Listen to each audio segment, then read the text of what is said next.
Shalom, shalom.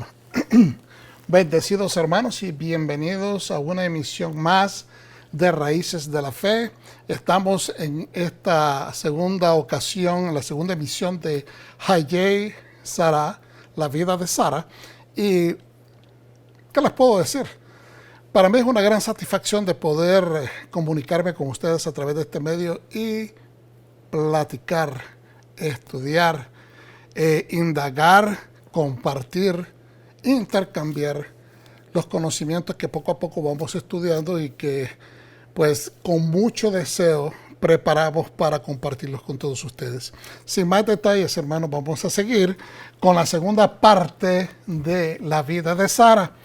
Le pusimos como subtítulo matrimonios que apropian el pacto y herencia para las naciones. ¿Y por qué decidimos tomar ese título? Porque estos matrimonios en la gran antigüedad, hace 4,000 años,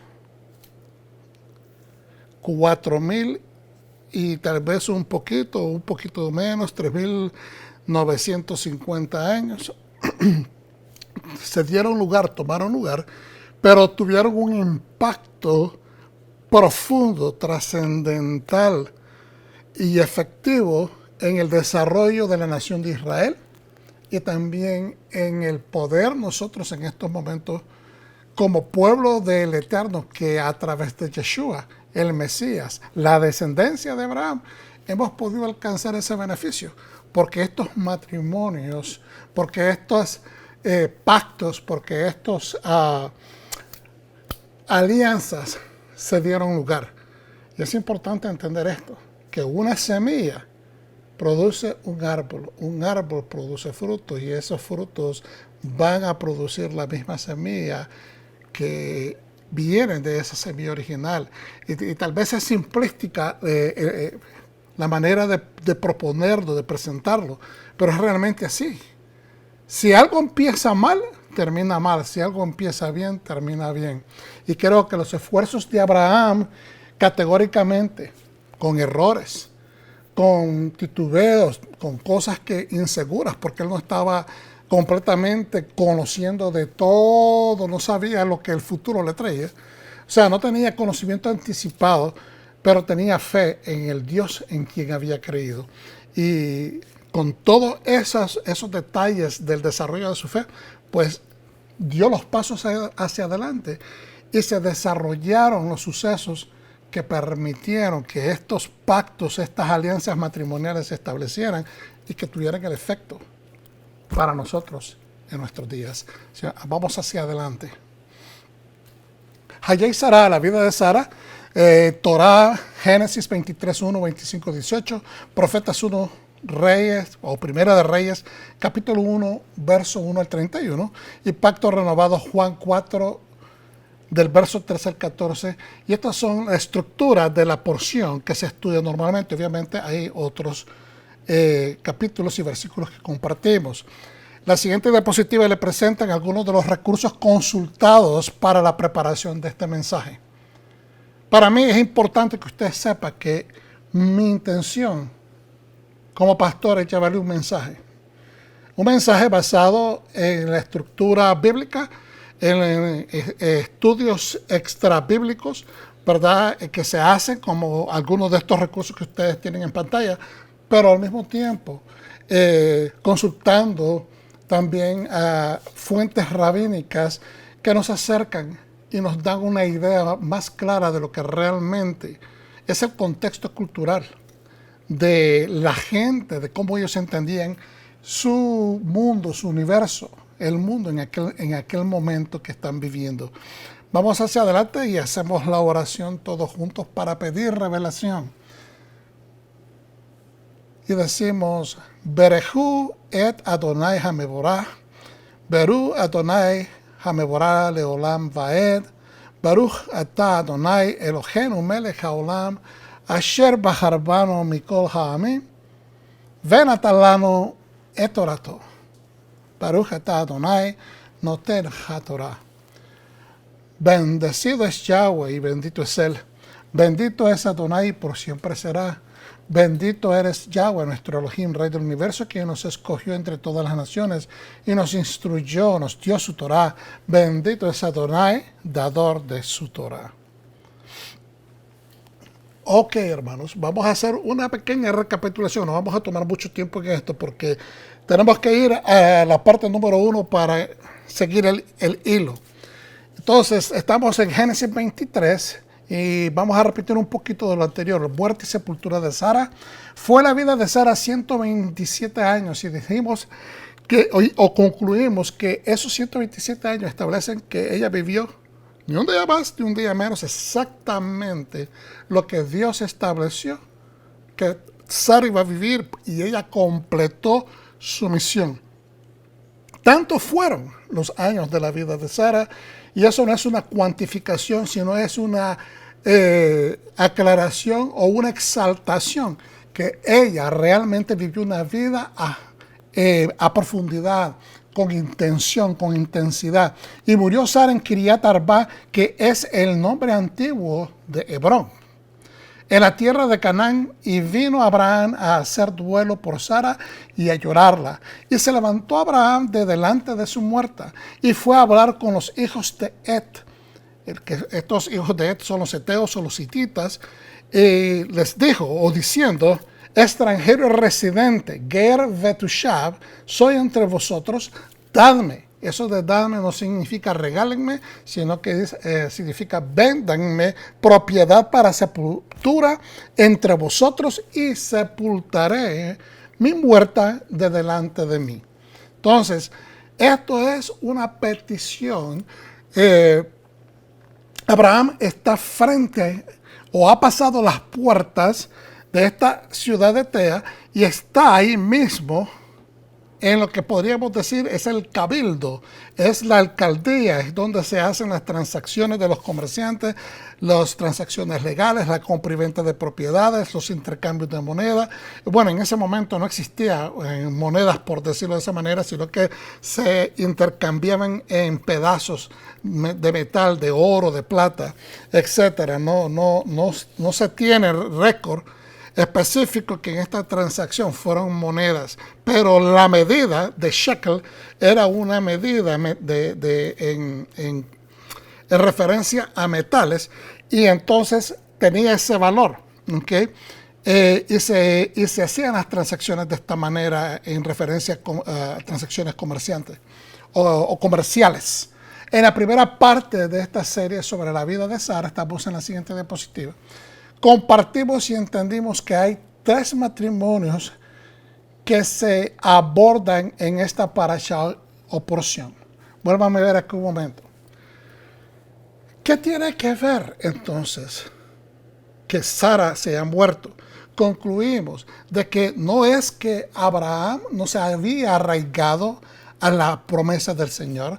Tampoco estamos diciendo que Abraham no tenía dedicación o no tenía pensado realmente vivir toda su vida en Canaán. Lo que estamos diciendo es que Abraham, hasta ese momento que se muere Sara, había pasado desde que salió Ur de los Caldeos, moviéndose por todas partes, ¿verdad? Se movió desde Ur de los Caldeos a través de toda Mesopotamia hasta llegar a Mesopotamia del norte, en Harán. Ahí se estableció por cierto tiempo, ¿verdad? Luego se mudó a los 75 años de edad hacia el sur, finalmente a la tierra de Canaán, donde Dios le dijo que debería de llegar. Entonces, de ahí él llegó a Shechem, o Shechem, como dicen en español, y después de ahí se mudó, fue, como ustedes se podrán recordar, a Egipto, donde Sara fue secuestrada, después regresó, se estableció en Gerar, estuvo en Gerar, después pasó a Beersheba. Tal vez el orden no lo tengo correcto en este momento, pero estoy tratando de explicar qué le ha pasado movilizándose. Inclusive tuvo que ir a batallar, bajó hasta el área de Sodoma, después fue a defender y a seguir a los reyes que vinieron a invadir desde Mesopotamia. a los reyes de la tierra, que verdad, de ahí del área de Sodoma, los persiguió hasta el norte, después volvió a regresar, es decir, había pasado continuamente mudándose de lugar y no se había establecido. ¿Ok? Entonces, cuando muere Sara, es como quien dice, ahora es que él se va a establecer. Por eso es que es importante. Porque como dijimos, a manera que él entierra su muerta, no tenía un lugar específico para la sepultura ni de ningún miembro de su familia. Entonces él compra esta propiedad de Efrón el Eteo y entonces ahora él tiene razón para establecerse.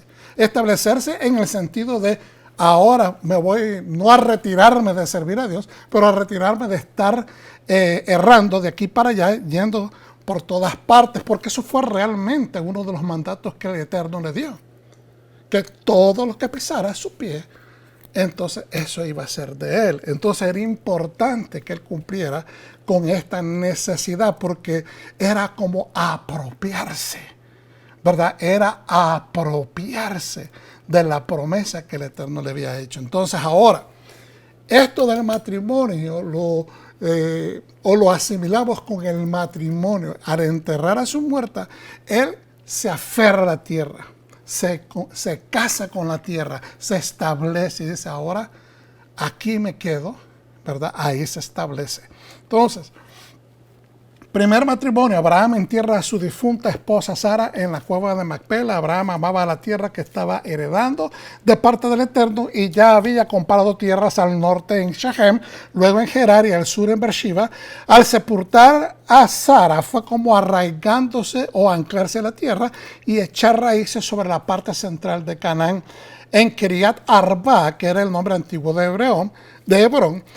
Hemos asimilado este suceso metafóricamente como casarse con la tierra donde está el amor de su vida, su etzer kanekdo, su ayuda idónea. Y nace entonces ahí la nación, porque es ahí donde él ahora empieza a ordenar otros aspectos de su vida que necesitaban atención, ¿verdad? Como por ejemplo el matrimonio de Isaac. Segundo matrimonio, Abraham envía a su capataz mano derecha, Eliezer, y a conseguir una novia candidata para que Isaac se case. Isaac ya tenía 40 años. Entonces, si él fue ofrecido en el Akedah, en el amarre como sacrificio, ¿verdad?, en el monte Moría, ante el Eterno por medio de la mano de su padre, a la edad de 37 años, y ahora la misma Torah nos dice que tiene 40 años, quiere decir que han pasado 3 años desde el fallecimiento de su madre. Y obviamente este es un hombre de 40 años que necesita no solamente, ¿verdad?, iniciar su vida, empezar su hogar, empezar su descendencia, pero al mismo tiempo esta es una clave importantísima en el desarrollo de la promesa que Dios le ha dado a Abraham y a su familia. Tercer matrimonio de que habla esta porción es cuando Abraham se casa con Ketura, según los sabios de bendita memoria, ¿verdad? Se casa con Ketura. No, algunos piensan, y lo hemos hablado en otras discusiones, que especialmente los sabios piensan de que Ketura es la misma Agar. Seguimos hacia adelante, pero antes quería mencionar que en este mapa que estamos viendo miramos la trayectoria, ¿verdad? Desde el momento que él entra a Shechem, luego después fue a Egipto, pero después miramos que él tiene estos encuentros, va a Gerar, va a Beersheba, miramos la situación que tiene que ir a pelear para poder rescatar a Lot, y tiene un encuentro con Melquisedec en Salem, ¿verdad?, que es el antiguo nombre también en Jerusalén, y después tiene que ir a Betel a ofrecer a su hijo como ofrenda, y luego, después de estar en Beersheba, nuevamente está reestacionado en Beersheba, va a Mamre, Hebrón, donde entierra a Sara. Entonces, Quería también hacer mención sobre esto. Mamre es el nombre de una familia hebrea antigua y de influencia. Su heredad también servía como punto de referencia. Esto está escrito en la Torah también, en donde se habla del terebinto de Mamre o el árbol del Moré en Mamre. Continuamos hacia adelante. Efesios 5 dice: maridos, amen a sus esposas así como el Mesías amó a su comunidad, a su quejilá, a su iglesia, como lo dice tradicionalmente, ¿verdad?, la mayor parte de la Biblia, y se entregó a sí mismo por ella para santificarla. Fíjense bien, se entregó a sí mismo por ella. ¿Con qué objetivo? Para santificarla, habiéndola purificado por inmersión en la palabra. Entonces aquí tenemos que entender que cuando dice que se entregó a sí mismo por ella para santificarla, no significa que a medida que el Mesías se entrega, ¿verdad?, en sacrificio, que ahora la quejilá, el cuerpo, el pueblo, la comunidad de creyentes en el Mesías, tiene una tarjeta libre para no preocuparse de tener que cumplir los mandamientos, porque inmediatamente la misma escritura nos da el punto clave. Dice, habiéndolas purificado por inmersión en la palabra, en la Torah. Es decir, habiéndola purificado, ¿cómo va a purificar a su quejila, ¿verdad?, en la inmersión de la palabra, sin exponerla al entender, al estudiarla y tener entendimiento apropiado de esa palabra que es la Torah? El Mesías hizo esto para poder presentarse a sí mismo, su gloria, ¿verdad?, su gloriosa comunidad, sin mancha, ni arruga, ni nada por el estilo. Vuelvo y repito, porque esto a veces es sacado fuera de contexto. El Mesías hizo esto para poder presentársela a sí mismo. Ahí cometí un error, debería ser presentársela a sí mismo, su gloriosa comunidad, sin mancha y sin arruga, ni nada por el estilo, sino para que ella pudiera ser santa e irreprensible. El Eterno nos da sus mandamientos para purificarnos, para apartarnos del pecado, para que entendamos la diferencia entre lo que es común, lo que es profano y lo que es santo. ¿Ve? Entonces, para eso es con qué objetivo, que nos podamos acercar a Él, que podamos tener una comunión con Él. Entonces, el Mesías hace esa intervención, porque Él es el que interviene en nuestro favor, ¿verdad? Como un abogado. De la misma manera, los maridos deben amar a sus propias mujeres como a sus propios cuerpos. El que ama a su esposa se ama a sí mismo. Entonces, ¿por qué estamos trayendo estos versículos de Efesios en referencia a matrimonio? Porque lo que tenemos que hacer es entender el nivel de profundidad de liderazgo, primeramente, que un esposo tiene que tener. 2, de inversión personal hasta el punto del sacrificio.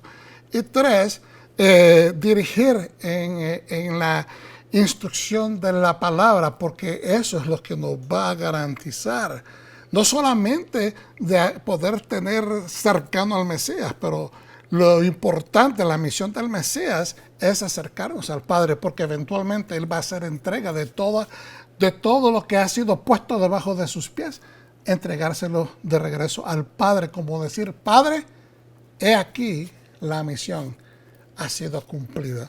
Entonces, en Efesios 5, versos 29 en adelante continuamos, porque nadie ha aborrecido jamás su propia carne, sino que la nutre y la cuida, así como el Mesías también lo hace con su cuerpo. Y esto es no es una revelación, pero hoy en día se han perdido el entendimiento de la inversión personal que debe tener tanto, ambos, cónyuges. No solamente se espera del esposo, también de la esposa, ¿verdad? Porque ambos deben de demostrar fidelidad, ambos deben demostrar dedicación, ambos deben demostrar inversión, ambos deben de demostrar lealtad. Y eso nutre. Y nutrir no solamente es acerca de alimentación, ¿ok? Nutrir es acerca de agradar, de inspirar, de levantar unos a los otros. Dice, sino que la nutre y la cuida, así como el Mesías también lo hace con su cuerpo, porque somos miembros de su cuerpo. Por tanto, dejará el hombre a su padre y a su madre y se unirá a su mujer y los dos serán una sola carne. Aquí tenemos la definición clara de que uno se desprende de la casa de su padre y de su madre porque tiene el objetivo de establecer su propio hogar, su propia descendencia, su propia casa. Pero para poder hacer eso tiene que unirse a una mujer, y aquí es la definición de lo que es alianza, de lo que es un matrimonio y lo que es un pacto. Dejas de pertenecer a este gremio, a este hogar, y ahora te desprendes, no necesariamente para desecharlo, como dice, aborrecerlo, para no volverte a relacionar con ellos, sino para iniciar lo que Dios está estableciendo en tu vida, o lo que te ha prometido, o lo que sientes en tu interior que Dios está hablando a tu vida. Y entonces inicias esta alianza con una mujer, ¿verdad? Pero es importante, como yo siempre aconsejo a todas las personas que hemos casado, que es importante que en esa alianza de un hombre y una mujer, la tercera parte es Dios. No puede estar ausente, porque en ese triángulo depende la efectividad y la victoria y la felicidad de esa pareja o de ese hogar. Este misterio es grande, pero me refiero al Mesías y su Kehilá. Fíjense bien cómo lo pone el Rab Shaul en el verso 32. Este misterio es grande porque a veces se nos hace difícil a los seres humanos. Lo tenemos aquí enfrente. Lo tenemos enfrente, lo leemos. Y se nos hace difícil porque nuestras lealtades a veces se tuercen, se confunden. Una vez que tú sales de tu casa y estableces un matrimonio, no estoy diciendo que vas a deshonrar a tus padres. No estoy diciendo que te vas a olvidar de tus padres o de tus hermanos, o etcétera, no. Pero ahora tu prioridad pasa a ser tu esposa, porque eres una sola carne con ella. Entonces, no puedes poner ni a tus padres en primer lugar, ni a ella en primer lugar, es decir, en el sentido de poner a uno sobre el otro, sino que cada uno debe de ocupar ese nivel de prioridad en su categoría.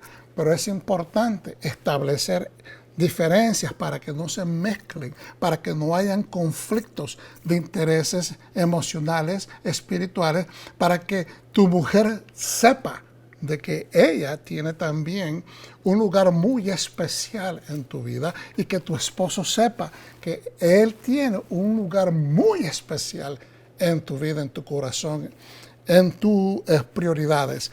En todo caso, el 33, que cada uno ame a su propia esposa como a sí mismo, y que la esposa respete a su marido. Fíjense bien, en todo caso, que cada uno ame, sea leal a su propia esposa, que la conozca bien, que sea leal, que la ame como a sí mismo, y que la esposa respete a su marido. Y es bien interesante que desde la antigüedad las personas, los sabios entendían que el hombre busca respeto, busca honra. La mujer se siente protegida cuando se le da lealtad, se le ama, se le deja a saber que ella es prioridad, porque eso lo hace sentir segura. Entonces, no es un misterio en sí profundo, difícil de entender. Es un misterio que tenemos que descubrir. No es que Dios lo ha escondido.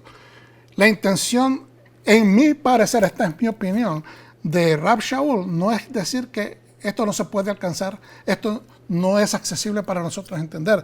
Lo que está diciendo es que lo tenemos enfrente y se convierte en un misterio porque nosotros mismos lo estamos tapando por desuso, por no querer ser fieles al llamado que nosotros tenemos como esposos y al llamado que las mujeres tienen como esposas. Hay que entender los roles y entonces entenderemos el misterio. Sigamos hacia adelante. En esto de la discusión de Hebrón, quería poner esto en perspectiva. Vamos a la siguiente diapositiva, porque hay una etimología interesante. ¿Okay? Acuérdense que hubo una discusión, no discusión, tal vez la palabra es una plática en las puertas, ¿verdad?, de esta ciudad de Tea, donde se están reuniendo y están prácticamente es en Kiryat Arba, que pasa a llamarse Hebrón. ¿Okay? Y dice, el nombre Hebrón parece remontarse a dos raíces semíticas que se fusionan en la forma Jaber o Geber, con reflejos en hebreo y amorreo, con un sentido básico de unir. Eso es lo que significa, un sentido básico de unir y connotando una variedad de significados como colega, socio, amigo. En el nombre propio Hebrón, el sentido original, en el nombre propio de Hebrón, el sentido original puede haber sido alianza, convenio. Una alianza en la antigüedad era equivalente al compromiso de un matrimonio. Cuando alguien hacía una alianza, ¿verdad?, entre dos pueblos, se respetaba porque era un arreglo de lealtad, de fidelidad, de respeto, de honor. ¿Ves? Entonces, se puede, tiene una similitud, tiene una semejanza. Se entiende de que es algo serio, ¿okay? Algo legal, serio y de mucha honra y respeto. El epíteto o el concepto hebreo de Abraham, que se dice Abraham, mi amigo, o el amigo de Dios, aplica en una cercana relación de respeto. Esto, cuando Dios dice, este es mi amigo Abraham, que esto es equivalente a que Dios tiene una cercana relación de respeto con Abraham. Hay una transparencia, hay un nivel de honra. Entonces, la plataforma necesaria para establecer una alianza es eso, es tener respeto, transparencia, confianza. En Génesis 18, 17, 19, Adonai dijo, ¿debería ocultarle a Abraham lo que estoy a punto de hacer?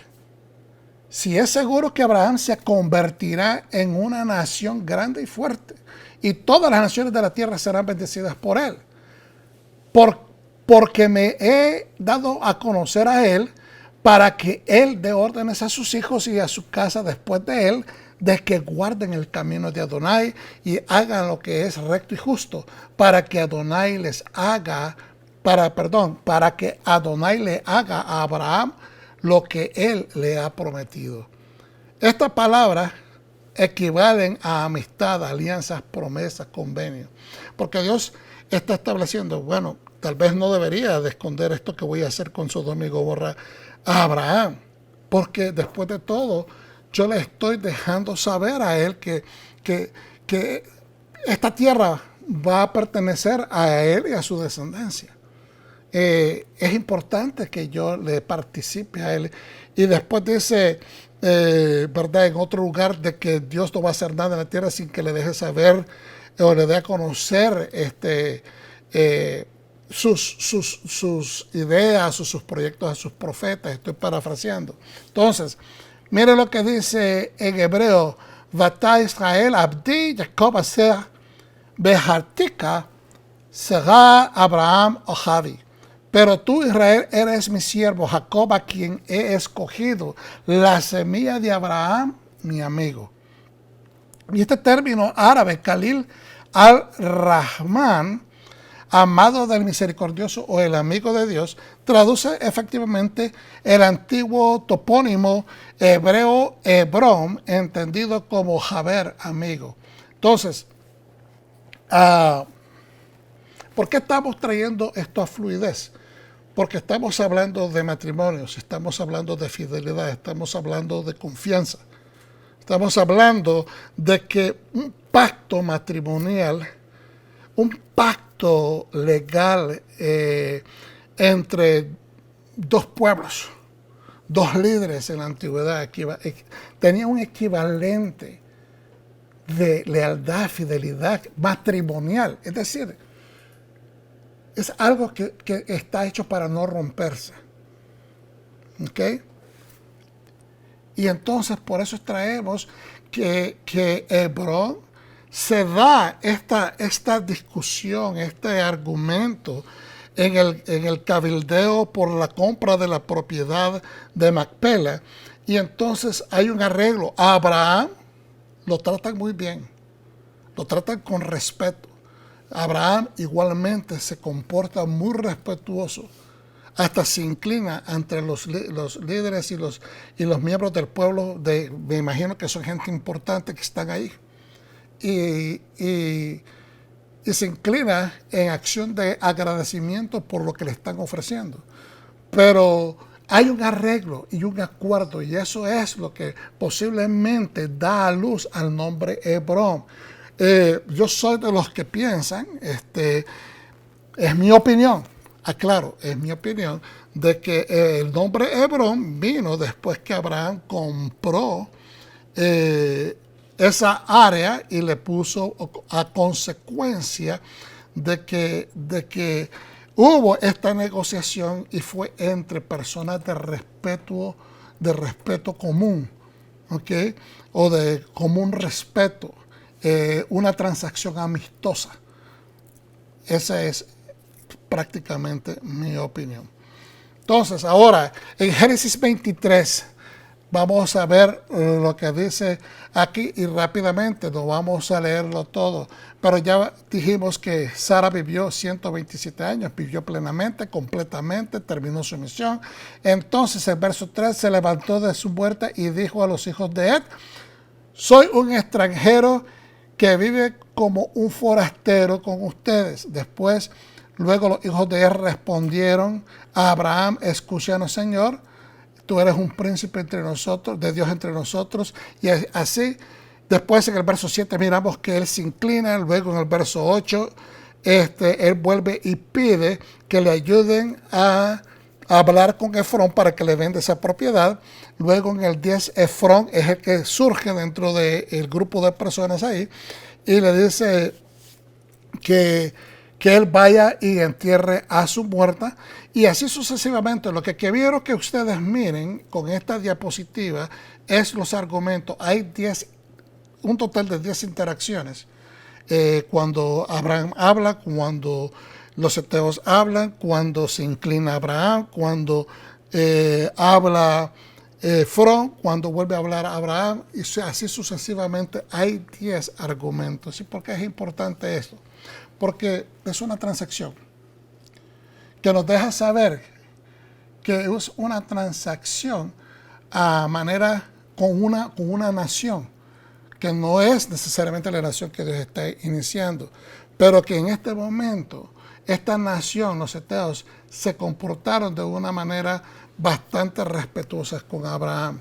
Y es lo que estamos viendo hoy en día, que en estos últimos días de las naciones ha renacido un amor, un respeto por la nación de Israel de parte de aquellos que hemos creído en el Mesías, Yeshua, nuestro Hamashiach, y que hemos empezado no solamente a rescatar las raíces de la fe, ¿verdad? De la cual no debimos haber sido jamás, debimos haber sido cortados, y estamos entendiendo el templo, estamos amando las cosas del templo, amando la Torah, amando la tierra, amando las cosas que tienen que ver con el pueblo y la misión del pueblo de Dios. Y esto es interesante, porque en mi manera de pensar, y vuelvo ahora, estoy dando mi opinión, creo de que es una proyección profética de cómo iban a ser en los últimos días cuando Israel está en un conflicto. Un ejemplo, desgraciadamente en el 1945-48 muy poca gente levantó las manos para defender a Israel. La iglesia estaba silente. Es más, un gran segmento de la iglesia mundial le dio la espalda a Israel. Se hizo sorda, se hizo ciega.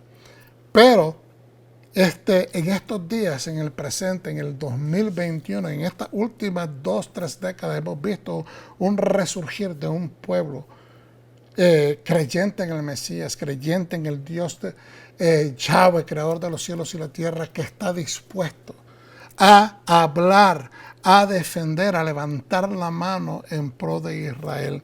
Entonces, en los momentos de conflicto que ellos están teniendo, ¿cómo se dice?, ataques terroristas y están matando al pueblo de Israel, bombardeando a través de este Sinat Hinan, este odio sin causa, matando a la población civil, bombardeando 1.500, 1.800 cohetes, es decir, y el pueblo está protestando, el pueblo está hablando, el pueblo mundial está defendiendo la tierra de Israel. Eso es prácticamente una comparación, tal vez no con exactitud, pero es a lo que me refiero. Alguien que pueda abogar, alguien que pueda decir, sabes que tú tienes derecho a establecer los pueblos que tú quieras establecer en tu tierra. Sabes que tú tienes derecho a producir los productos y venderlos mundialmente, los productos de tu tierra. Tú tienes derecho también de enterrar a tus muertos en el lugar, en tu tierra. Tú tienes derecho porque a ti te ha costado. Tú has levantado esa tierra. Y sabes que por 2000 años prácticamente esa tierra estuvo allí y nunca prosperó. Tan pronto llegaron los verdaderos dueños de regreso a la tierra, empezó a prosperar. El desierto, la resequedad, la aridez desapareció y empezó a surgir un paraíso. Por eso es importante entender de que todos estos cuadros que se dan en la Torá a veces tienen una proyección profética, las cuales debemos de dignarnos a observar. Continuamos hacia adelante. Una idea de cómo la gente presentaba luto en el antiguo Medio Oriente. Algunas de las tradiciones de los orientes incluían rasgarse la ropa, poner tierra sobre sus cabezas y también se sentaban en el suelo acompañados de gestos como lamentos o sollozos, ¿verdad?, llantos. No es que Abraham llegue emocionalmente a suplicar que le vendan tierras. No es que él llega de una manera, digamos, ¿verdad?, lloriqueando para que le vendan tierras. Él está llorando porque está dolido por la pérdida de su amada. Él está sufriendo por la pérdida de su amada esposa, pero establece claramente que él es un extranjero. Pero soy un ger vetushav, un extranjero residente. Es decir, yo no soy alguien que va de pasada, sino que ya vivo aquí. Soy un residente entre ustedes. Abraham menciona su estado social para legitimar su solicitud y derecho a poder comprar tierra. Pues los extranjeros, los extraños, por decirlo, los que van pasando, un comerciante que estaba simplemente transitando esa tierra, no podían tener derecho a comprar bienes y raíces. O sea, eso es algo de que no se permitía normalmente, inclusive por cuestiones de seguridad para los mismos pueblos. Podemos ver un énfasis en las transacciones o negociaciones entre Abraham y los hititas, donde la palabra o el verbo natán se utiliza 7 veces en el curso de la transacción, ¿verdad? Esto obviamente se ve en hebreo y significa dar, vender, pagar. Esa palabra natán se usa en estos diferentes formas.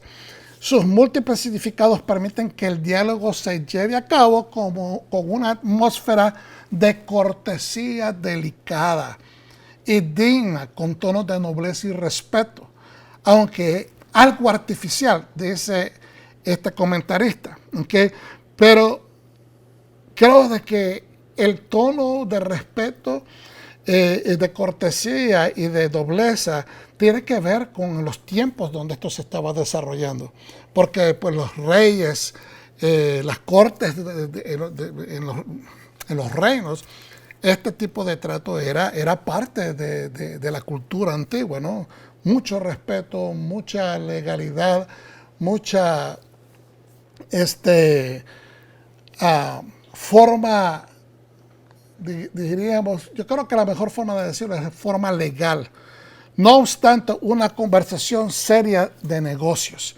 Abraham, es claro, desea obtener, en hebreo se dice, Ohuzat Kedea, un sepulcro o tierra de entierro. Y la compra denota que desea propiedad que sea transferible o heredable.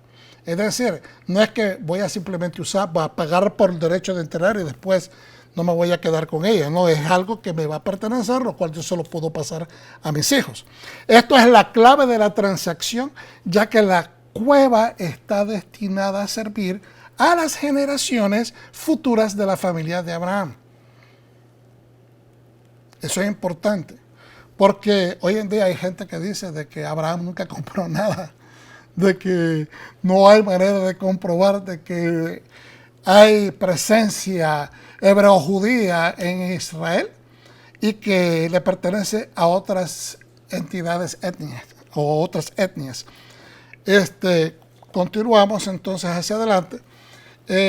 Tengo, ¿verdad?, diapositivas que tengo que compartir y leer, pero es importante entender que estos aspectos culturales, históricos, antropológicos son importantes porque nos ayudan a entender un mundo al cual nosotros no tenemos acceso.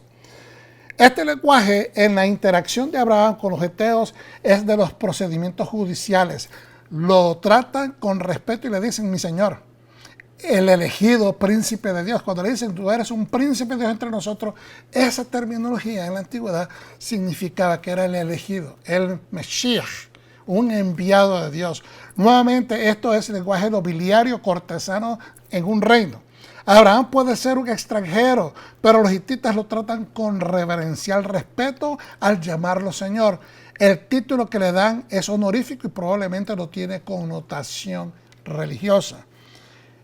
Cuando le dicen, eres un príncipe de Dios, eres un elegido de Dios y lo respetas, lo respetan, es decir, Dios es tu rey soberano y tú eres el príncipe elegido que lo representes aquí en la tierra. Entierra a tu huerta. El primer obstáculo está superado. Cuando le dicen, mira, entierra a tu huerta, él ya sabe que tiene favor, que está teniendo favor en estos momentos. Entonces, ese obstáculo de ser aceptado, de ser bienvenido, ese obstáculo se fue. Entonces, ahora eso le da pie a él para continuar su petición y tratar de legalizar la compra. Abraham no es rechazado y recibe el permiso de la comunidad para enterrar a su muerto dentro de los límites municipales de Hebrón o de Kiriat Arba. El segundo reto es adquirir un terreno específico, comprado. El patriarca se comporta con dignidad, cortesía y con respeto, se inclina, pero no congraciador ni servil. Aunque los hititas lo llaman señor, a Abraham ni se exalta a sí mismo, ni los trata como superiores. El terrateniente Efrón, un noble, no es abordado directamente, sino que Abraham primero debe tratar con la gente de la tierra y con todos los que entraron por la puerta de la ciudad. Es decir, el primero tiene que, porque no lo conoce, tiene que abogar, pedir que alguien lo conecte con esta persona, ¿verdad? El dueño de la propiedad. Ya que todos los presentes quedan en contexto de ciudadanos testigos. Cuando dicen todos los que entraron por la puerta, no se saben si son visitantes, si son extranjeros que están pasando, si son comerciantes o si son todos ciudadanos, pero en fin, todos los que entran por la puerta se catalogan en este contexto como ciudadanos testigos. Los historiadores dicen que aún así no está muy claro si los que entraron por las puertas de la ciudad, que es donde funciona, esas puertas de la ciudad funcionaban como un centro cívico, donde se llevan a cabo, como dije anteriormente, todas las legalizaciones, era una entidad social específica o que la oligarquía gobernante, ¿verdad?, que desempeñaba las funciones judiciales y políticas y que servían como cabildo. No se sabe si esta gente que entró por ahí representaban el séquito de la oligarquía, de todos los representantes legales, o personas de nobleza, de importancia, que eran los que decidían si se hacían las transacciones comerciales, si se hacían las compras y ventas. Parece que se necesitaba el apoyo o aprobación de este grupo antes de venderle a extranjeros, o que extranjeros pudieran comprar, o que los ciudadanos pudieran aceptar la venta o hacer la venta de sus propiedades. Yo sé que esto es un poquito involucrado, pero es importante. A mí me encanta porque nos enriquecemos sabiendo cómo funcionaba la antigüedad, porque cuando leemos las escrituras nos da, digamos, la base. Pero toda la maquinaria legal y toda la maquinaria cultural no la estamos viendo. Entonces necesitamos nosotros entender cómo se desarrolla o se desarrollaba este mundo. ¿Qué significa Macpela? La cueva doble, quizás la doble boca o la doble cueva, o la cueva y el terreno. Todas estas son posibilidades que dicen, ¿verdad?, los estudiosos. El hebreo es una forma nominal y siempre toma el artículo definido, lo que indica que no es un nombre personal o de un lugar. Es más bien una descripción del lugar.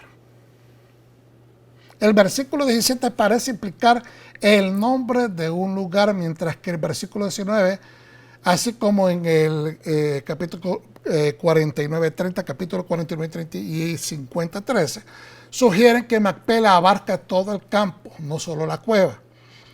Las versiones antiguas y las tradiciones rabínicas, junto con muchos exégetas medievales, entendían que la palabra era un término descriptivo que significaba doble. Dos cámaras, una al lado de la otra o una encima de la otra. Según el Targum y la Septuaginta, significa el doble o la doble. Mientras que Gesenius, con más razón, lo relaciona con el idioma etíope, que significa la porción. La porción. Esto lo dice en Jewish Encyclopedia. Ahora, podría entenderse entonces, si lo ponemos todo junto, la doble porción. La doble porción. Según las fuentes del Génesis, Sara y Abraham fueron enterrados allí, al igual que Isaac, Rebeca, Jacob y Lea. Fíjense bien. Sara y Abraham, Isaac y Rebeca, Jacob y Lea. Acuérdense que Raquel murió cerca de Efrata, en camino a Belén, o en esa área de Belén, y no pudo llegar a ser enterrada en Macpela, fue enterrada ahí mismo. Pero en referencia al nombre Kiriat Arba, que significa los cuatro, muchas personas dicen que pueden ser 4 asentamientos, 4 pueblos, otros dicen que son 4 parejas o 4 dobles, refiriéndose a las 4 parejas que están enterradas ahí, pero aquí estamos contando Sara, Abraham, Isaac y Rebeca, Jacob y Lea. Estamos cantando nada más 3 parejas, pero falta Adán y Eva, porque la tradición nos dice, los sabios de bendita memoria, que Adán y Eva también estaban enterrados en esta tumba de Macpela. Bueno, continuamos. Después del muro occidental o de las plegarias en Jerusalén, Macpela es el segundo lugar más sagrado del pueblo judío. Se identifica tradicionalmente con el sitio de los árabes que llaman Aram el Khalil, el recinto sagrado del amigo de Dios en el actual Hebrón. Recuérdense de que Hebrón está bajo la autoridad palestina, es decir, ellos son los que administran eso. Y pues a veces es un poco conflictivo inclusive visitar el lugar. Un magnífico muro circundante de piedras labradas se remonta al menos a la época de Herodes. Durante el periodo bizantino se construyó una iglesia sobre ese sepulcro. Entonces, ¿por qué Abraham rechaza la oferta de obtener Macpela gratuitamente? Vuélvame a ver aquí, hermano. Una respuesta rápida y muy judía sería porque todo lo que vamos a ofrecer a nuestro Dios nos tiene que costar algo. Tiene que ser algo que salga de nosotros. Eso es una manera de sentirlo, de verlo, de aplicarlo en nuestra vida, ¿verdad? Porque si vamos a ofrecer algo a Dios, tiene que ser algo que salga de nuestro esfuerzo. Pero en este caso tiene una repercusión o tiene repercusiones o ramificaciones diferentes. La palabra podría ser ramificaciones, una mejor elección. Y vamos a descifrarlo en estos momentos. Porque Abraham estaba muy consciente de la inestabilidad legal de las donaciones de tierra. En la antigüedad, cuando un noble o un rey hacía regalos, concesiones territoriales, la persona que recibía el regalo pasaba a ser un siervo, un subordinado o un vasallo. Si Abraham hubiese aceptado, se habría puesto debajo del terrateniente y el noble Efrón, que era príncipe o líder de los hititas. No establece, ¿verdad?, su rango, pero sabemos que era una persona de mucho respeto y de mucho rango entre esos ciudadanos. Y los heteos presentes en la transacción, posiblemente era una persona que tenía pueblo dentro de ese pueblo. ¿Okay? Y él estaba bien representado porque habían personas que lo conocían dentro de todo ese grupo de personas que estaban en ese día de la transacción de la compra de Macpela. Aceptar dicho regalo, si hubiese aceptado ese regalo, Abraham, era un rechazo automático a la lealtad que él debía a su Dios y rey Yahweh el Elión, el Señor de los cielos y la tierra. En adición, el regalo se convierte en un dispositivo de soborno y de manipulación que podría obligar al patriarca a hacer algo en contra de su Dios o de su fe.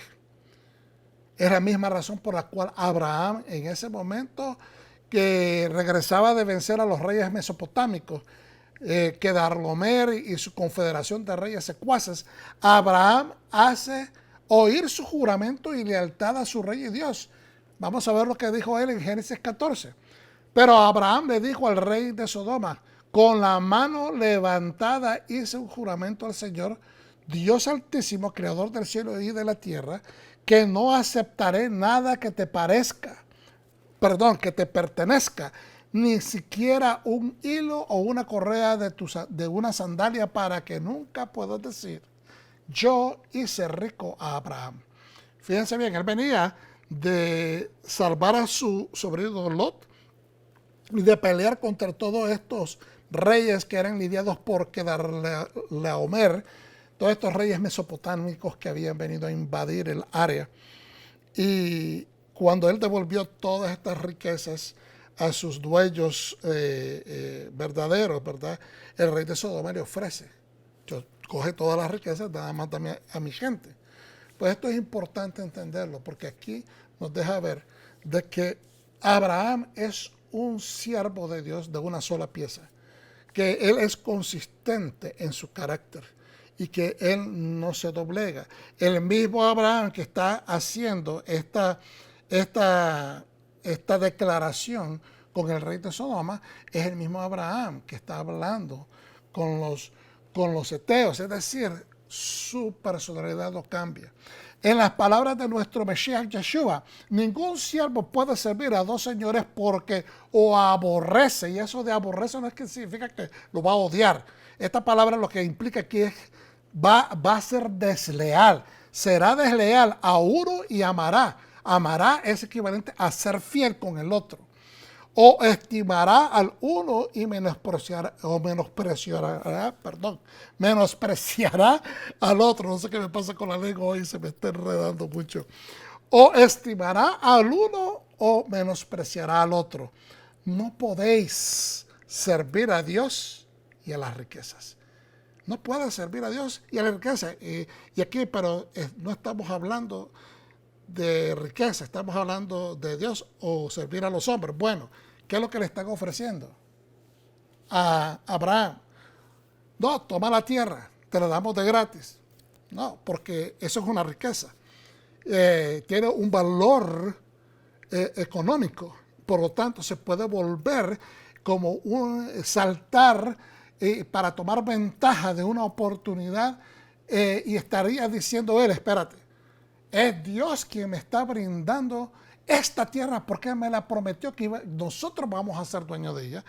Y entonces si él la acepta de parte de los heteos, entonces está diciendo que su Dios no puede brindarle la tierra que le dijo que le va a heredar. Entonces es importante entender eso. Hay muchas personas que confunden la bendición de Dios con las oportunidades que le presentan los seres humanos.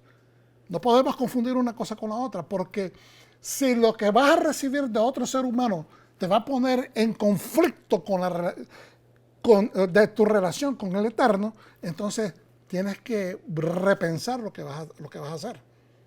Porque de otra manera se convierte en un conflicto de intereses bien profundo. Continuamos hacia adelante.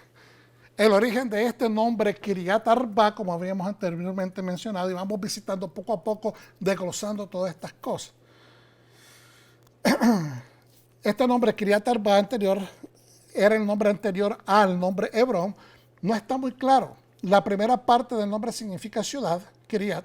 Según la tradición en Josué 14:15 y 21:11, Arba era un personaje importante entre la población aborigen, autóctona de esa área, o los que tenían mucho más tiempo de vivir ahí. Otra sugerencia toma Arba como una abreviatura de un Arbilum, que significa, no es un lenguaje semítico. Esta Arbilum no es un lenguaje semita, lo cual también es el nombre de una ciudad mesopotámica. Arba en hebreo es 4. La palabra Arba es 4. Entonces, ciudad de 4. La explicación más probable es ciudad de 4. Es decir, 4 asentamientos que se confederaron o asociaron o aliaron y por eso recibieron el nombre de Hebrón, que bien puede significar confederación o alianza. Nuevamente, de otro punto, de otra perspectiva. Que Abraham procedió, entró, vino, se utiliza la palabra bo, que verdad entra, viene, va, procede. También la palabra venir puede tener este sentido de preparación para la acción cuando se usa junto con otro verbo. Por ejemplo, Abraham bo y lloró. Abraham vino y lloró. Abraham vino y habló, ¿verdad? O Abraham vino y presentó su luto. Luego procedió Abraham a ir a Hebrón, donde los hijos de Ed, es decir, el pueblo hitita o el pueblo eteo, para comprar terreno para la sepultura de Sara. Estoy poniendo esta explicación porque son dos puntos, dos perspectivas que son importantes. Él vino y venía enlutado, venía sufrido, pero estableció un argumento el cual lo conllevó a poder comprar hacer la transacción por este terreno, y luego ese Kiriat Arba cambió el nombre o recibió el nombre de Hebrón. Como lo dije anteriormente, posiblemente debido a esa alianza establecida. Abraham paga el precio total en plata.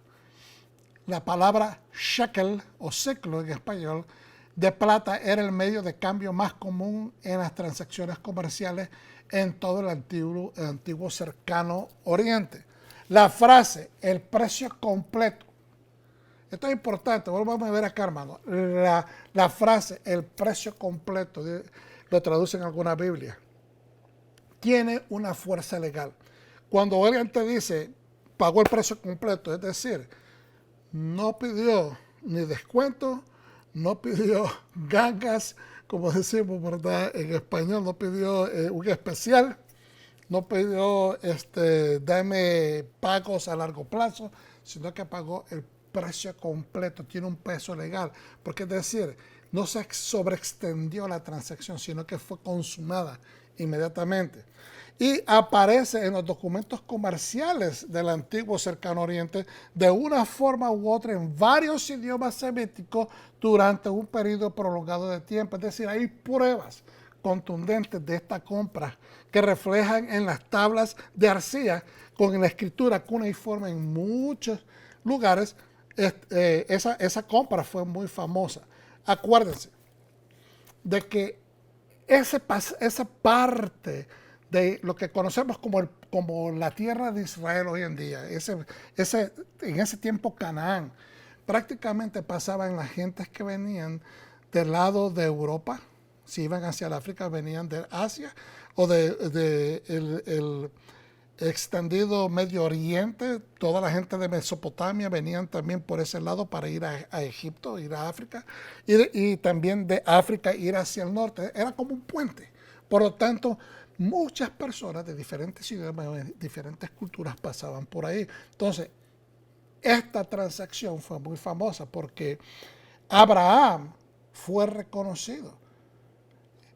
Defendió a reyes en el área sur de lo que conocemos hoy como tierra de Israel, cuando fue a defender y a rescatar a su sobrino Lot, y también venció a reyes de Mesopotamia. Entonces, él adquirió una reputación bastante grande y extensa. Fue muy reconocido en sus tiempos.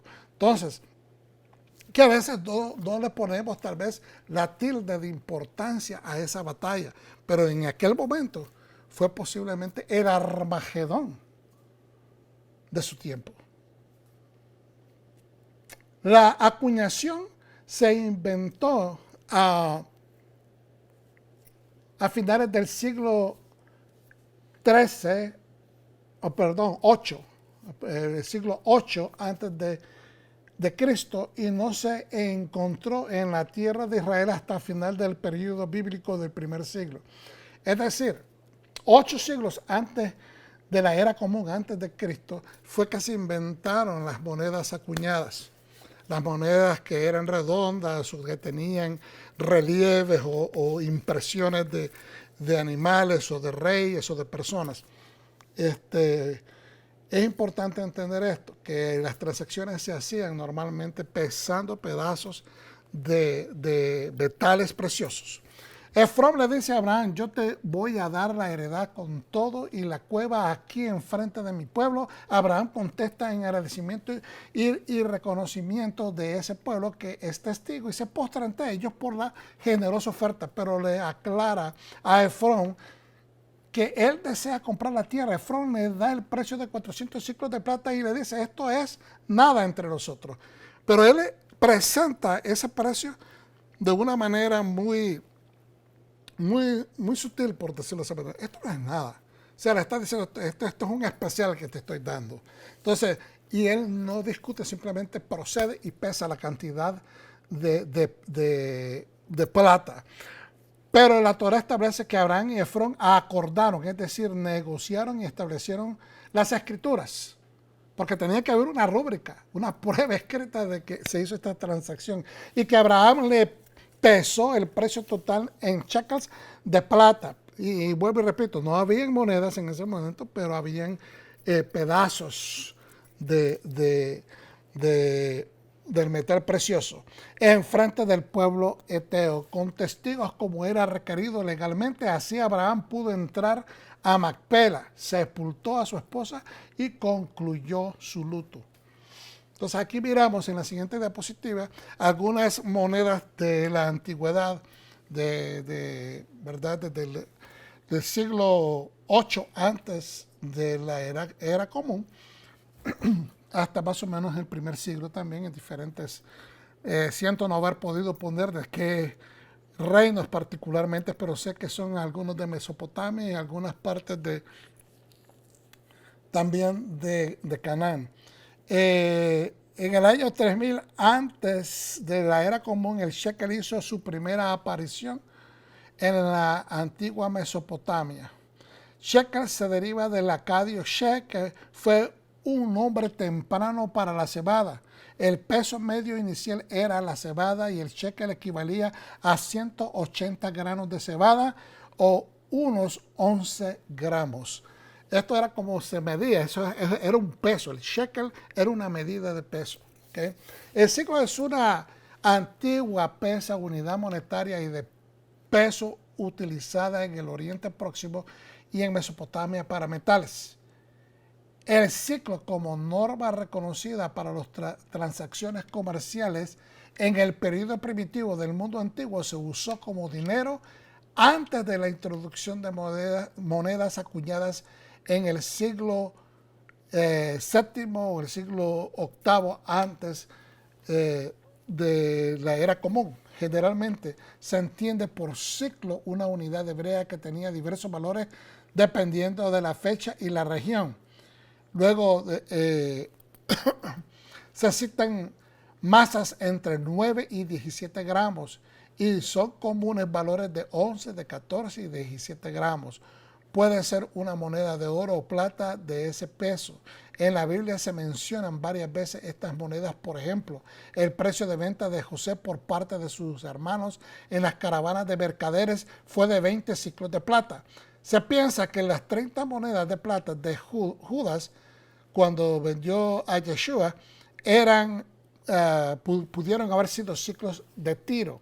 En 1980 el ciclo o el shekel reemplazó a la libra como divisa en Israel.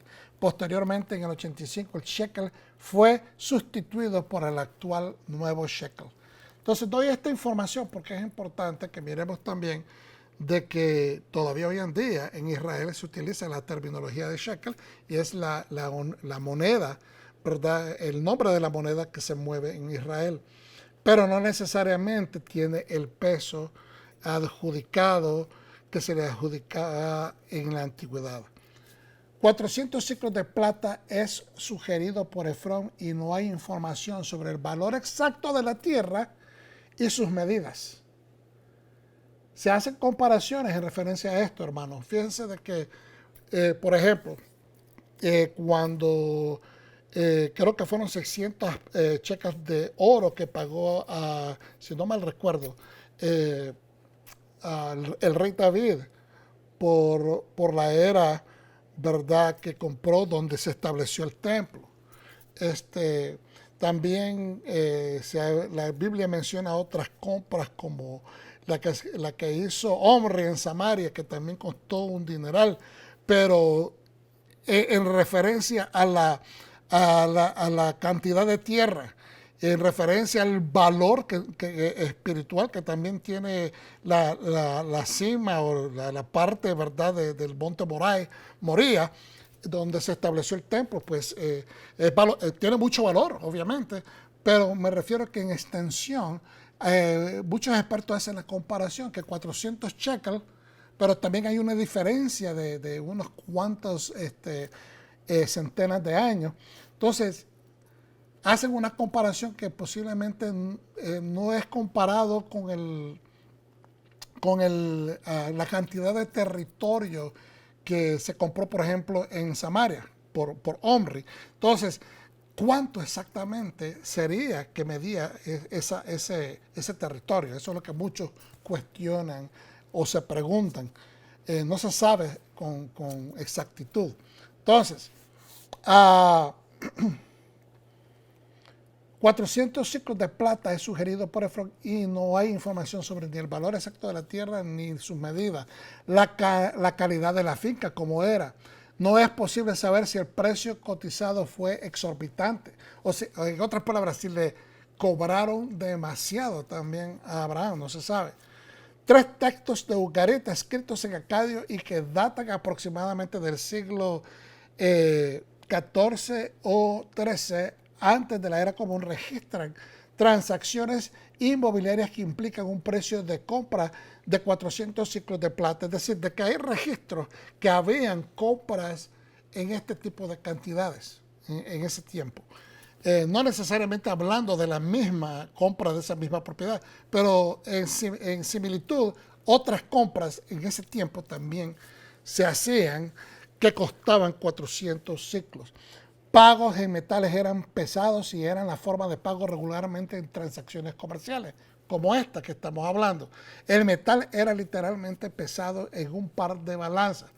Y eso me llamó la atención cuando miré este comentario, porque significa que se pesaban en 2 balanzas para asegurarse que estaban pesando correctamente. Es decir, la balanza del que está vendiendo y la balanza del que está comprando. Si algo estaba fuera de orden, pues alguien tenía las cosas mal y tenían que revisar las balanzas. De acuerdo a la tasa o tarifa de los comerciantes en marcha. Al igual que las monedas de hoy día, la medida del shekel ha evolucionado a través del tiempo. Había un peso común y real. Y dentro de cada clase también un estándar ligero y otro pesado. Esto me hace recordar que cuando la gente compraba fuera del templo era un precio, pero cuando compraba en el templo era otro. No era necesariamente de que se le subía el precio adrede, ¿verdad? Como lo que estaban haciendo los cambistas, que estaban exageradamente explotando al pueblo.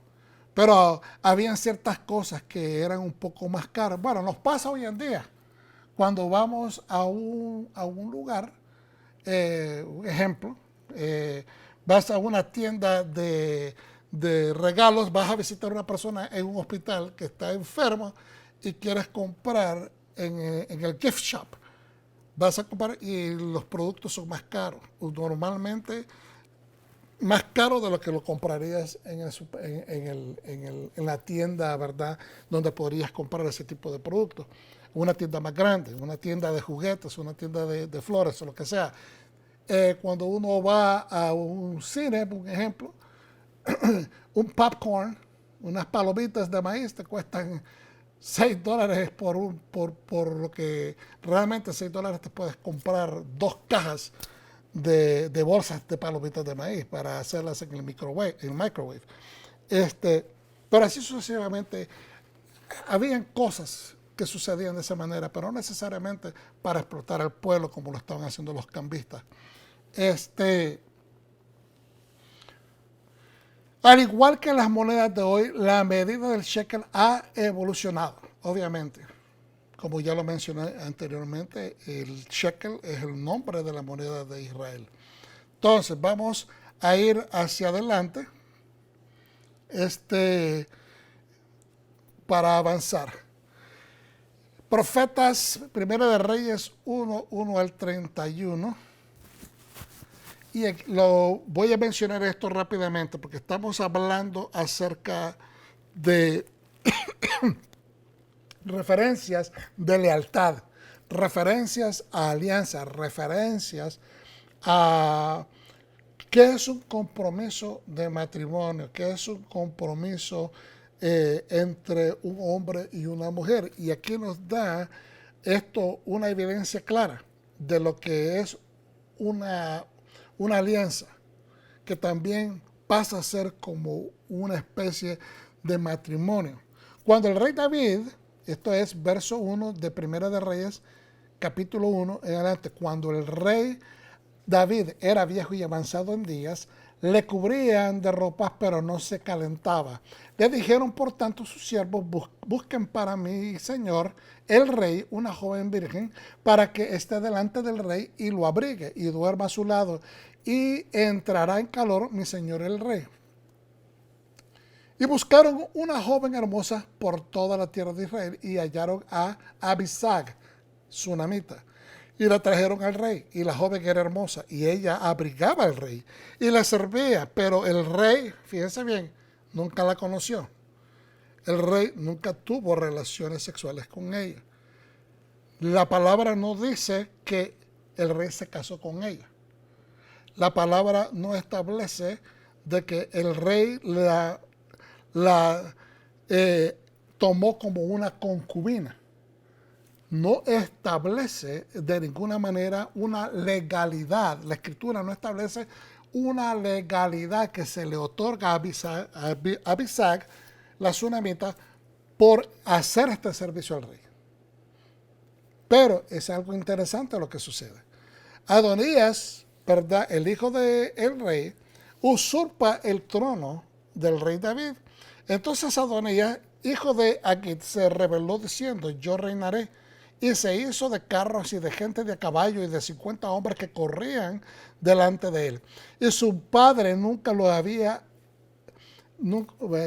había entristecido en todos sus días con decirlo, o nunca le había regañado, creo que era la palabra correcta ahí. ¿Por qué haces así? Además, este era de muy hermoso parecer y había nacido después de Absalón. Y se había puesto de acuerdo con Joab, hijo de Sarbia, y con el sacerdote Abiatar, los cuales ayudaban a Adonías.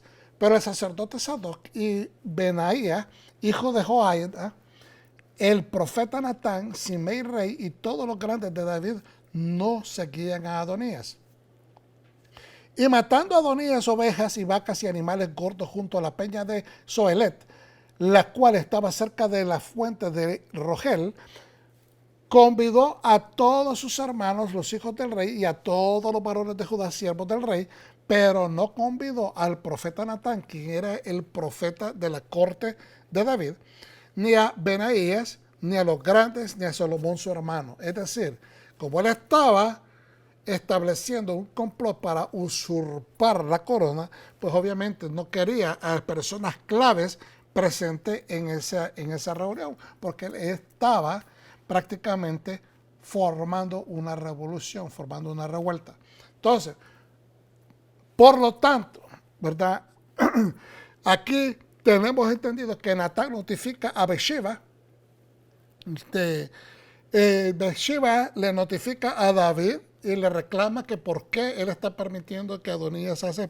Ella piensa que David tiene entendimiento intelectual de lo que está sucediendo y piensa a Bathsheba de que, o Betsabé, que su hijo Salomón no va a recibir la corona como lo había prometido David. Entonces David se molesta, ¿verdad? Y procede y nombra a Salomón y lo corona inmediatamente. Adonías obviamente se molesta, hay un conflicto, pero eventualmente es detenido, es neutralizado. Ya estoy tratando de acortar la narrativa. Pero entonces Adonías pide a Abisag, hermano, va donde Bathsheba, y ella sabe que Bathsheba obviamente no está muy de acuerdo de que Abisag esté durmiendo con el rey, ¿verdad? Que lo esté calentando. En otras palabras, la misma escritura no nos deja saber, no nos dice esta información, pero se le hace muy fácil a Bathsheba escuchar esta petición de parte de Adonías, que le dice, ¿sabes qué? Te voy a pedir un favor. Dile a Salomón que quiero la mano de Abisag para casarme yo con ella. Entonces viene Bathsheba y aboga por el traidor hijo de David, Adonías, en frente de Salomón. Y Salomón se molesta, se enoja profundamente con él, porque dice que él prácticamente ha transgredido los linderos, no solamente acaba de tratar de robarle la corona, traicionar a su padre, levantar revuelta en el pueblo, pero ahora está tratando de acercarse, digamos de esta manera, estratégicamente, buscando a una joven que ha estado en la intimidad con el rey para quizás preguntarle cosas o quizás manipularla para continuar su agenda de tratar de robarla o de usurpar la corona. Obviamente eso es lo que está tratando de hacer él. Está jugando un juego de ajedrez. Salomón se da cuenta de esto y eventualmente Salomón da la orden para que Adonías sea ejecutado. Y pues es una parte, es una triste historia, pero el punto que se hace en esto es que Abisag no es una esposa del rey David. Abisag no es catalogado una concubina, no tiene ninguna autoridad legal, no se le ha dado un título legal. No tiene ninguna, digamos, una adquisición de riquezas por estar sirviendo al rey. Es un servicio, es un honor estar sirviendo al rey de esta manera. Obviamente, quizás ella reciba un reconocimiento, reciba un pago por lo que estaba haciendo, pero en este momento lo que yo estoy tratando de enfatizar es que aunque no era esposa, aunque no era concubina, aunque el rey nunca tuvo una relación sexual con esta joven, el respeto, el nivel de respeto, de honra, la alianza que hay al establecerse esa intimidad, ese acercamiento íntimo con el rey, la pone a ella en una posición de una posición honrosa, una posición de alianza, una posición de confianza que no se puede romper. El mismo Salomón le dice, este está transgrediendo, realmente le va a costar la vida. Y pues miramos qué tan serio es una alianza, qué tan serio es un acercamiento de confianza. Y hoy en día nosotros tenemos que rescatar estos espesos, pero importantes connotaciones de lo que es una relación de honor, de lo que es, porque tiene un espesor de importancia que nosotros tenemos que rescatar, respetar y levantar y promover. Volvemos entonces a ver en Isaías 51, que miramos parte de ello en la emisión pasada. Por tanto, Isaías le dice a Israel, mira, muy de cerca a tus orígenes y tú has sido extraído de una roca y de una hendidura y desciendes de uno de los seres humanos más grandiosos en toda la historia. Toma honra en quien eres.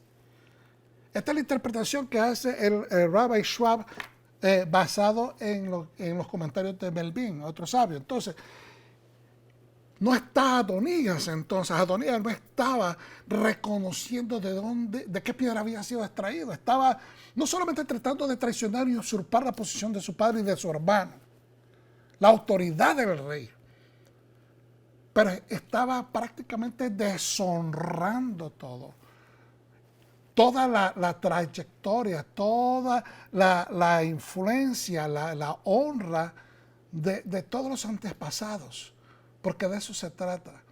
Estaba deshonrando la piedra de donde él fue extraído. Cuando una persona tiene una posición de nobleza, debe de cuidar mucho más sus acciones. De forma homilética, es decir, de una forma de sermón, tratando de edificar espiritualmente, el profeta Isaías urge al pueblo de Israel a que se enfoque en sus oraciones y servicios como Abraham lo hacía, siempre ensanchando la gloria de Dios, como lo dice la Torá, Hashem hará llover bendiciones sobre él, porque Abraham obedeció mi voz y observó mis salvaguardas, mis mandamientos. Si Israel obedece, como hizo Abraham e Isaac, Hashem confortará a Sion, es lo que promete en Génesis 26:5. Es importante que lo que hemos aprendido de la antigüedad, lo que veremos en los tiempos de Abraham, todavía es válido hoy. El respeto, la honra, darle gloria a quien merece gloria, por decir, honra a quien merece honra. Obviamente que el que merece la verdadera gloria es el Eterno. Pero entre nosotros los seres humanos, honrarnos, respetarnos. Respetar nuestros espacios, respetar nuestros llamados, respetar nuestras misiones. Abraham estaba solo en la tierra de Canaán después de mirar desde la tierra de su nacimiento. Yo lo convoqué y yo lo preparé, dice el Eterno. De la misma forma, yo te daré crianza, te edificaré para que seas solamente mío. Esa es la interpretación que da Rashi. Abraham fue llamado de Ibri, fue llamado el primer Ibri por un lado. Pues él estaba de un lado de la división espiritual. Nosotros tenemos que hacer una división específica en relación a nuestra espiritualidad. Nosotros no podemos decir yo soy un ser espiritual, pero actuar como actúa el mundo. O sea, tenemos que estar al lado de lo espiritual. ¿Okay? Y el resto de la humanidad, vamos a volver a repetir esto porque es bien interesante. Abraham fue llamado el Ibri por un lado, pues él estaba de un lado de la división espiritual y el resto de la humanidad estaba en el otro. Aunque él y Sara estaban rodeados de gente, ellos estaban solos. A veces nosotros como familia aceptamos al Eterno, empezamos a caminar, todo el mundo se empieza a desconectar porque no quieren saber de las cosas, dice, de la religión. Los amigos empiezan a sacarte, ¿verdad?, excusas. Se empiezan a ir, los familiares también. No quieren aceptar de que estás buscando de las cosas espirituales, no te entienden. Y entonces sabemos que a veces tenemos a Dios, estamos acompañados por el Eterno, pero con los vínculos fraternos, en referencia a los vínculos fraternos o fraternales, estamos solos. Perdón. Hasta que empezamos a crecer en la Kehilá, en la comunidad de creyentes, entonces empezamos a desarrollar amistades con personas que tienen los mismos valores, que están en el mismo lado, ¿verdad? En el lado con el Eterno, como dijo Moisés, le dijo al pueblo después de que el pueblo pecó, ¿verdad?, con erigir el becerro de oro ante el Sinaí, dijo, aquellos que están del lado de Yahweh, para acá, y el pueblo se hizo para acá, y los que no estaban del lado de Yahweh para el otro lado, y todos esos fueron muertos. Ellos esperaron largo tiempo, Abraham y Sara, ellos esperaron largo tiempo por la promesa, así Israel en el exilio esperará, pero yo los redimiré. Esa es la interpretación de Radak en referencia a Isaías 51. Abraham estuvo dispuesto a cruzar del otro lado del desierto para lograr estar del lado de Dios. ¿Cuántos de nosotros tenemos ese deseo? Que queremos ir al otro lado del desierto, no va a haber agua, va a estar seco. Hay muchos peligros, espejismo, morirse transitando el desierto por una posible deshidratación, por una insolación. Pero tomar ese riesgo porque queremos estar del lado de Dios. A veces vienen penurias, a veces vienen dificultades, persecuciones, porque estás tratando de hacer la voluntad de Dios en tu vida. Por tanto, Dios tiene un compromiso de nivel que tú vas. Escuchen, el Eterno tiene un compromiso con su pueblo de nivel que tú vas, o que tú vas, de un contrato matrimonial con Israel, con nosotros, con el pueblo judío, obviamente, y con todos los que somos en Mesías, que hemos sido injertados, como fue hecha la promesa a Abraham. ¿Okay?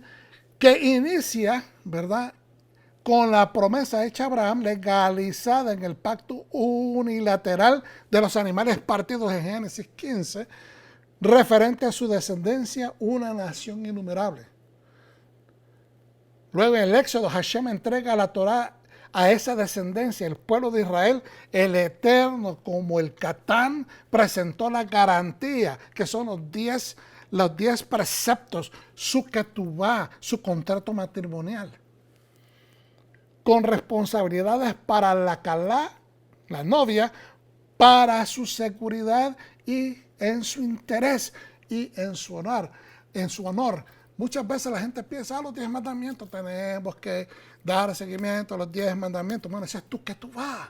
Ese es tu contrato, el contrato que Dios te dio como protección, que son garantías. Haz estas cosas, vas a recibir bendición. Es para tu seguridad, esto es en pro de tu propio interés y también en pro de tu propio honor. Porque honrando al Eterno, Él te va a honrar de regreso. En Génesis 24, vamos a ir rapidito. Y Abraham era ya viejo y bien entrado en días, y el Señor había bendecido a Abraham en todo, y dijo a Abraham a su esclavo, el más viejo de su casa, que era el que gobernaba en todo lo que tenía: pon ahora tu mano debajo de mi muslo, y te juramentaré por el Señor, Dios de los cielos y Dios de la tierra, que no has de tomar mujer para mi hijo de las hijas de los cananeos, entre los cuales yo habito, sino que irás a mi tierra y a mi natural y a mi familia natural, y tomarás de ella mujer para mi hijo Isaac. Y el esclavo le respondió: por ventura la mujer, si por ventura la mujer no querrá venir en pos de mí a esta tierra, volveré pues tu hijo a la tierra de donde saliste. Llevaré yo a tu hijo entonces a esa tierra. Y Abraham le dijo: guárdate que no vuelva a mi hijo allá, ni lo pienses, no me lleves a mi hijo para allá. El Señor Dios de los cielos, que me tomó de la casa de mi padre y de la tierra de mi naturaleza, o de mi natural, o del lugar donde yo provengo, y me habló y me juró diciendo: a tu simiente daré esta tierra, él enviará su ángel delante de ti, y tú tomarás de ella mujer para mi hijo. Y así la mujer, si la mujer no quiere venir en pos de ti, serás libre de este juramento. Solamente que no vuelvas allá a mi hijo, no lleves a mi hijo para allá. Entonces el esclavo puso su mano debajo del muslo de Abraham, su señor, y le juró sobre este negocio.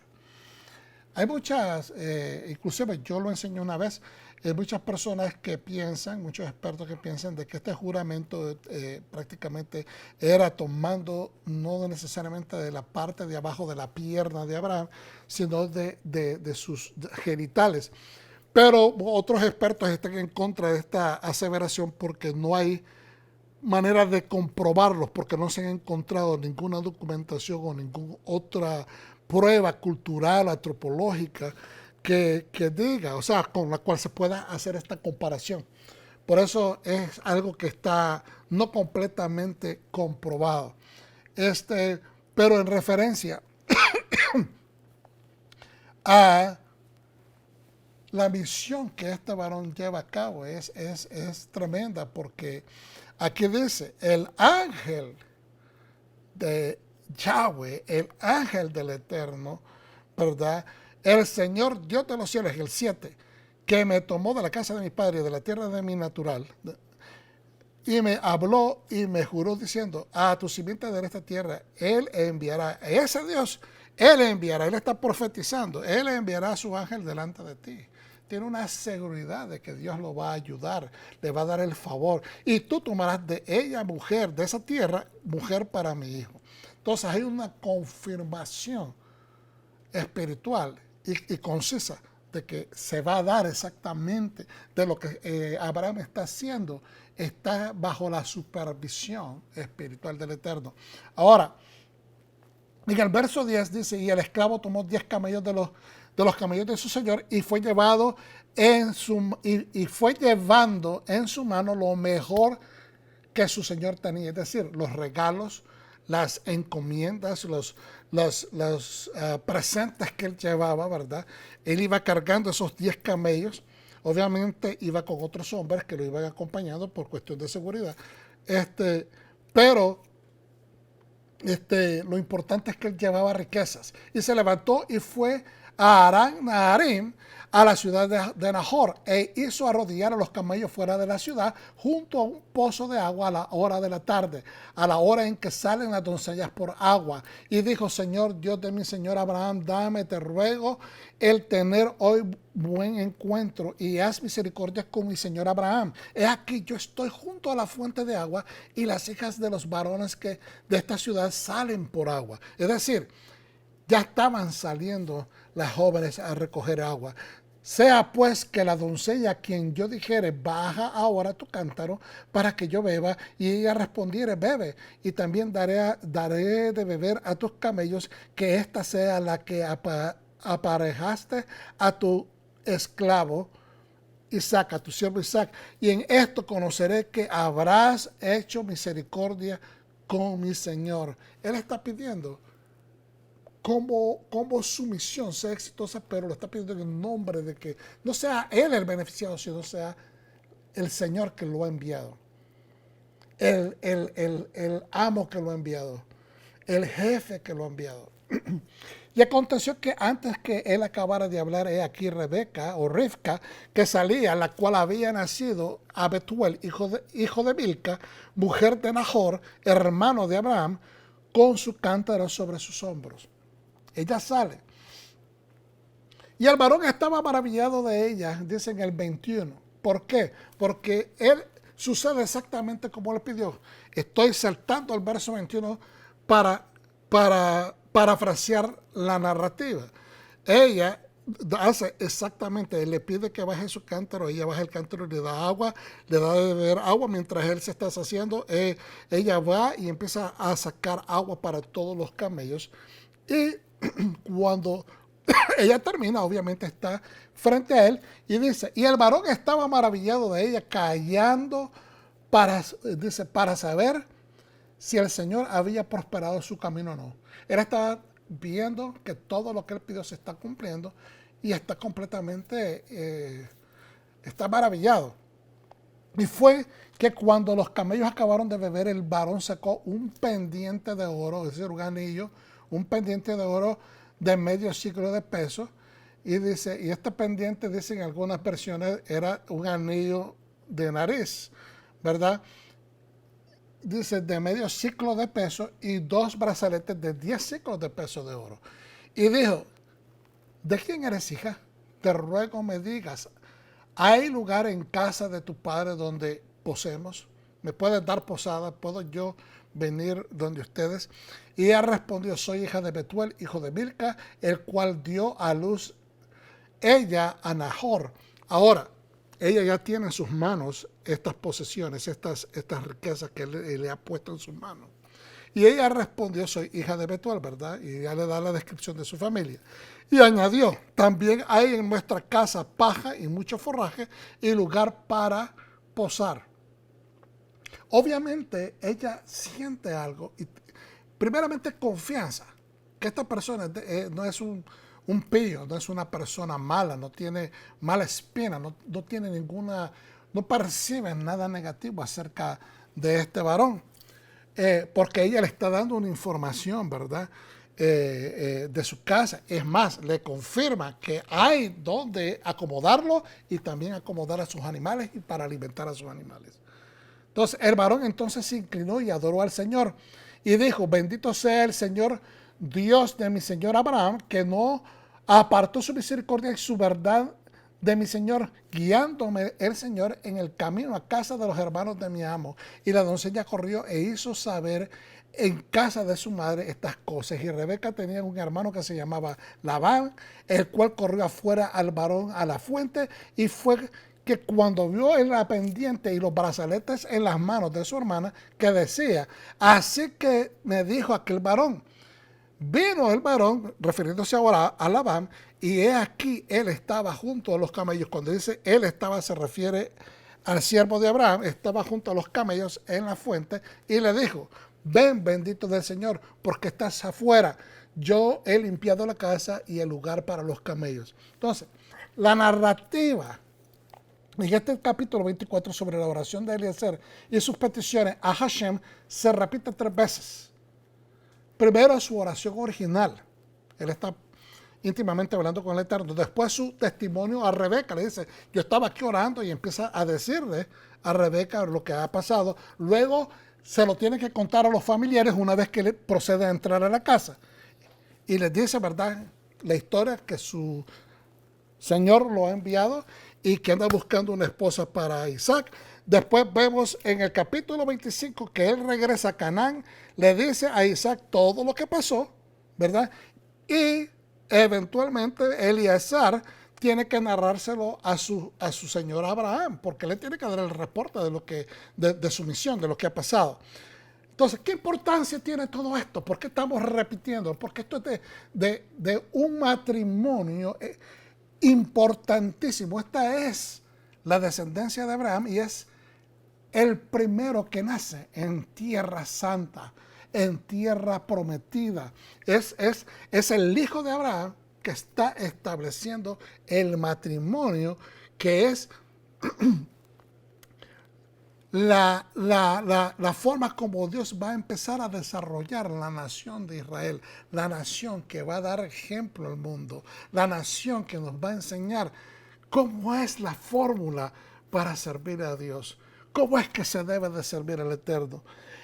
Y la nación que Dios va a utilizar para traer fluidamente, efectivamente y en su tiempo al Mesías.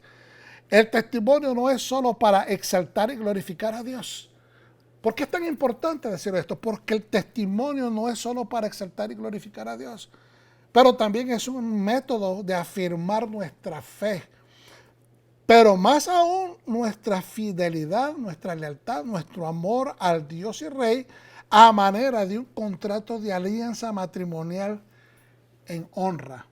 Cuando nosotros confesamos los testimonios de lo que Dios hace en nuestra vida, nos afianza la fe y nos hace recordar, cuantificar cuántas bendiciones hemos recibido del Eterno y nos hace que mantengamos esa alianza con Él a manera matrimonial.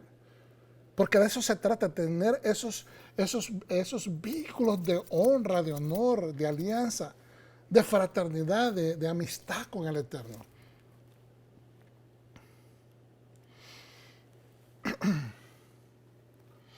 Entonces el patriarca, habiendo cumplido su luto, debe de dedicarse, después de enterrar a su muerta, ahora se enfocó a la necesidad de su hijo y envió a buscar esta esposa. Y es increíble que Abraham viajó de Ur hasta Harán. Hay como 600 millas, pero en el caso de Eliezer, que tuvo que viajar hacia el norte, fueron 400 millas hacia el norte y 400 millas hacia el sur de regreso para poder buscar a esta novia. En las escrituras vemos así, de un momento a otro, y creemos que están al otro lado. Pero esto fue un periodo de espera para Isaac, específicamente. Por eso es que él estaba orando y pidiéndole, porque no solamente el tiempo de viaje, pero asegurarse de que encontrara la persona adecuada. Y por eso es que tenía que enviar a Eliezer tan lejos, porque el motivo era lo aborrecible de los cananeos locales, cuyas conductas resalta en la Torá como una conducta corrupta y que conforme a la razón divina han perdido todo derecho sobre la tierra. Hashem ha traído un nuevo inquilino llamado Abraham, cuya descendencia heredará Haaretz, la tierra de Israel. Las frases plegarias dichas por Eliezer, el siervo de Abraham, quien pide a Adonai le dé favor no a él, sino a su Señor, es una demostración de la gran lealtad e íntima consideración hacia Abraham. Eliezer sabía que una vez Abraham le consideró como un posible heredero cuando no tenía hijos, pero Eliezer, sin celo alguno, está decidido a cumplir su misión fielmente, y después no oímos más de él en el resto de la historia de Isaac. Es interesante. Creo que a manera de alianza, de respeto, a manera de una honra, nosotros tenemos mucho que aprender de la historia de estos matrimonios. Nos queda hablar más adelante, quizás el próximo año, sobre el matrimonio de Abraham y Ketura, que también establece bien claramente en una síntesis que el heredero universal de todo el estado de Abraham es Isaac, pero de que Abraham despidió a todos los hijos de Ketura, su descendencia de ella con Abraham, ¿verdad? No los mandó desprotegidos, sino que a todos les dio cuantiosos regalos. Y más adelante podríamos hablar acerca de si Ketura y también Agar son la misma persona, en lo cual en un Midrash establece que son la misma persona, pero que también las escrituras, ahí mismo en el capítulo 25 habla de concubinas, y algunos sabios dicen que posiblemente son dos personas diferentes, pero la mayor parte de los sabios dicen de que son realmente la misma persona. ¿Por qué es importante definir esto? Porque establece las escrituras que realmente Isaac, aunque es el segundo en nacer, ¿verdad? Y que Ismael es el primogénito, realmente él es el Hijo universal. Por eso es importante estudiar la trascendencia de estos matrimonios, el matrimonio con la tierra, el matrimonio de Isaac con Rebeca y el matrimonio de Abraham con Ketura. Espero que esto haya sido de enriquecimiento para todos nosotros. Dios me los bendiga y hasta la próxima. Se despide de ustedes el pastor Gabriel Galán de Raíces de la Fe.